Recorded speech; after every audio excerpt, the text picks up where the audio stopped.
کہ ان کے سوال کا جواب ابھی دے دیں کہ بچہ جب پیدا ہوتا ہے تو اذان کے ٹائم اگر کچھ نام رکھا جائے تو کتنے دن تک رکھنا چاہیے، یا اذان کے کتنے دن کے بعد، یا 7 دن کے اندر یا 8 دن کے اندر کب نام دیکھیے رکھنا سنت طریقہ تو یہ بیان کیا گیا کہ 7ویں دن اس کا عقیقہ کیا جائے اور پھر اس دن اس کا نام رکھا جائے، یعنی یہ طریقہ بیان کیا گیا۔ بہرحال اذان دینے کے بعد بھی رکھا جا سکتا ہے، اس کی بھی اجازت ہے، لیکن مصنون طریقہ 7ویں دن نام رکھنا اور عقیقے کا اہتمام کرنا یہ بیان کیا گیا۔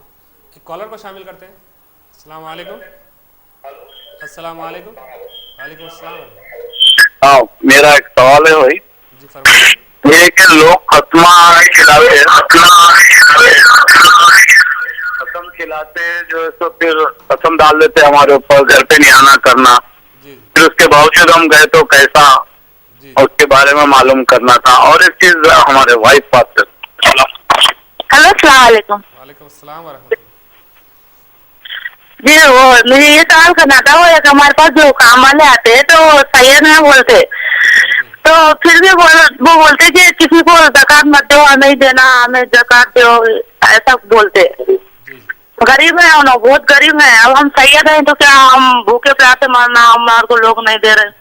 جی جی اور دوسرا میرا یہ ایک سوال ہے کہ وہ جو زکات رہتی ہے، سمجھو اپنے کو ذرا دیر ہے، پیسے نہیں رہتے، تو اب عید کے دن ہی آتے پیسے، تو عید کے دوسرے دن بھی یا تیسرے دن بھی ایسا دے سکتے ہیں، اب آدمی یا دور بھیجنا رہتا سمجھو، تو عید کے بعد بھیج سکتے کیا ہم لوگ؟ جی جی بہت شکریہ ہمیں کال کرنے کا، ان شاء اللہ تعالیٰ آپ کے سوالات کے جوابات دیے جائیں گے۔ مفتی صاحب، زکوٰۃ اگر رمضان میں نہیں آ سکی، اگر عید کے دن کچھ پیسے آئے زکوٰۃ کے، یا تو عید کے دوسرے دن یا تیسرے دن دے سکتے ہیں، کہ دور جگہ بھیجانا رہا تو کیا بھیجا سکتے ہیں؟ ٹھیک ہے، ایک کالر کو شامل کرتے ہیں۔ السلام علیکم۔ السلام علیکم سر۔ وعلیکم السلام ورحمۃ اللہ۔ صاحب لوگ آج ملک پیٹ سے شریف بات کر جی جی ملک پیٹ سے شریف بات کر جی بس سر، میرے 2 سوال تھے سر۔ جی فرمائیے۔ صاحب ہم لوگ ایک ذاتی کہہ رہے صاحب، کوئی بینک بیلنس تو پیسے بجلی نہیں ہے، تو اس کے اوپر کوئی زکات واجب ہوتی ہے؟ جی اور ایک سوال صاحب میرا، جو ہمارے آزو بازو گھر والے بول رہے ہیں انڈا نہیں کھانا، وہ یہ بول رہے ہیں صاحب۔ انڈا نہیں کھانا ہو رہا ہے؟ جی ہو، میں ڈیلی الحمد للہ انڈا کھاتا ہوں صاحب۔ جی جی یہ سب پھر صاحب بہت شکریہ ہمیں کال کرنے کا، ان شاء اللہ تعالیٰ مفتی صاحب آپ کے سوالات کے جوابات دیں گے۔ مفتی صاحب، کسی سے دعا کی گزارش کرنا کیسا؟ دیکھیے دعا کی گزارش کرنا یہ بھی حضور اکرم صلی اللہ علیہ وآلہ وسلم کی سنت سے ثابت ہے، جبکہ سرکار کے لیے تو کسی کی دعاؤں کی ضرورت نہیں ہے، لیکن گویا کہ سرکار کا عمل اس لیے محسوس ہوتا ہے کہ سرکار یہ اظہار کرنا چاہتے تھے کہ دعا کی گزارش کرنا یہ بھی سنت ہے، یہ بھی مسنون طریقہ ہے۔ چنانچہ حضرت عمر فاروق رضی اللہ تعالیٰ عنہ کے بارے میں آتا ہے کہ آپ عمرے کا ارادہ کیے تو حضور اکرم صلی اللہ علیہ وسلم کی خدمت میں حاضر ہوئے اور عرض کیے کہ یا رسول اللہ میں عمرے کے لیے جا رہا ہوں، تو حضور اکرم صلی اللہ علیہ وسلم نے فرمایا کہ اپنے بھائی کو دعا میں نہ بھولو، یعنی سرکار کی انکساری تھی، عاجزی تھی کہ سرکار نے اپنے آپ کو بھائی فرمایا، دوسرے نہیں کہہ سکتے، تو سرکار نے گویا کہ سنت طریقہ بتانے کے لیے، اس کو مسنون قرار دینے کے لیے حضرت عمر سے فرمایا کہ میرے لیے دعا کیا کرو۔ لیکن دوسری طرف دیکھیے، نعوذ باللہ کسی کے ذہن میں یہ نہ آئے کہ بھائی اللہ کے نبی کو بھی دعاؤں کی ضرورت ہے، ایسا نہیں، وہ تو سب سے زیادہ دعائیں تو انہی کی قبول ہوتی ہے، ان کی کوئی دعا رد نہیں ہوتی۔ مقصود یہ تھا کہ دعاؤں کی گزارش کرنا بھی مسنون ہو جائے، یہی وجہ ہے کہ حضرت عمر فاروق رضی اللہ تعالیٰ عنہ پھر سن کر فرماتے ہیں، سرکار کی خدمت میں عرض کی، انہوں نے فرمایا کہ سرکار کے یہ جو جملے ہیں کہ اپنے بھائی کو اپنی دعاؤں میں نہ بھولو، یہ میرے لیے دنیا اور وما فیہا سے بہتر ہے، کیونکہ سرکار نے گویا کہ میری دعاؤں میں اپنا حصہ شامل کر دیا تو پھر میری ساری دعائیں قبول ہو گئی۔ تو لہٰذا بہرحال اس حدیث سے ثابت ہوتا ہے کہ دعاؤں کی گزارش کرنا یہ بھی سنت نبی سے ثابت ہے۔ اس لوگ غالباً ایسا کسی کا قول بھی ہے کہ تم دعا اسی زبان سے مانگو جو زبان سے تم نے کوئی گناہ نہیں کیا ہو، ایسا ہاں، علماء نے بیان فرمایا ہے کہ مطلب اللہ تعالیٰ جو ہے اس دعا کو قبول کرتا ہے کہ جس دعا سے جو ہے بندہ گناہ نہ کرے، یعنی اپنی زبان ہے تو پھر اپنی زبان سے تو اپنے لیے گناہ ہوئے ہیں، جس زبان سے تمہارے لیے گناہ نہیں ہوئے اس زبان سے دعا کریں گے تمہارے حق میں تو قبول ہوگی۔ تو خود کی زبان تو وہ ہوتی ہے کہ پھر انسان اس سے گناہ کا ارتکاب کرتا ہے، کسی کی غیبت ہو جائے تو دوسروں سے دعا کرائے گا تو اس کی زبان سے تو اپنے حق میں گناہ نہیں ہوئے، دعا اپنی ہے، زبان دوسروں کی ہے، تو گویا کہ وہ زبان اپنے حق میں پاکیزہ ہو گئی، تو لہٰذا دوسروں سے گزارش کرنا دعاؤں کی یہ بھی بہت ہی بہتر طریقہ ہے، یقیناً ایسا کرایا جا سکتا ہے۔ کالر کو شامل کرتے ہیں۔ السلام علیکم۔ السلام علیکم۔ وعلیکم السلام ورحمۃ